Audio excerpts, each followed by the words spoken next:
Allez les amis, on attaque les choses sérieuses. Comment est-ce qu'on fait pour résoudre des équations où l'inconnu est à l'intérieur du cosinus, comme celle que je vous affiche, cosinus de x égale racine de 3 sur 2, pas sur n'importe quel intervalle, mais sur l'ensemble des nombres réels. On se fait ça tout de suite.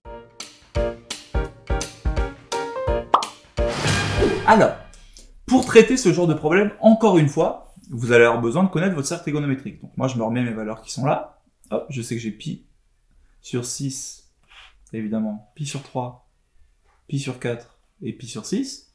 Je sais que je connais au moins, c'est le grand minimum, les valeurs des cosinus de ces trois valeurs ici. Donc 1, 2, 3, un petit coup de racine sur le 2 et sur le 3. Bon, on peut le mettre sur le 1 si on a envie, mais c'est perdre du temps et je divise tout par 2. Et là, je réfléchis. Mon premier move, ça va être de faire apparaître un cosinus qui vaille racine de 3 sur 2. Autrement dit, je vais recopier cette équation-là en remplaçant le racine de 3 sur 2 par un cosinus. Or, moi, je sais que racine de 3 sur 2, c'est l'horizontale, donc le cosinus de pi sur 6. Donc racine de 3 sur 2, je peux dire que c'est cosinus de pi sur 6. Et là, regardez la beauté de la chose. On a presque le droit de simplifier les cos. Autrement dit, de dire x égale pi sur 6. Presque.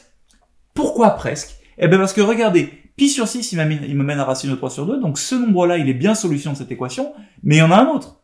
Celui qui est en bas, là, moins pi sur 6. Donc, les deux solutions, c'est pas pi sur 6, donc c'est pas l'angle qu'on a fait apparaître ici, c'est plus ou moins pi sur 6. Deuxièmement, dans l'énoncé, on vous demande les solutions dans R. Or, il se trouve que dans R, j'en ai d'autres des nombres. Bah, pi sur 6 plus un tour, donc pi sur 6 plus 2pi.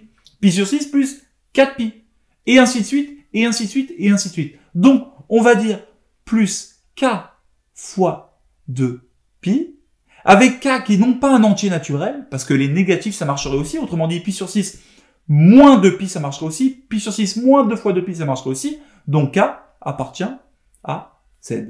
Et si vous voulez avoir la réponse propre à résoudre une équation avec cosinus dans R, c'est tout ça qui doit apparaître. Le plus ou moins, la valeur de l'angle, et le plus k fois 2pi avec k appartenant à z. Sinon, votre réponse, elle est fausse. On vous a mis plein d'exercices en dessous. C'est ultra facile grâce à un smart clavier. À vous de jouer. Vous êtes des champions.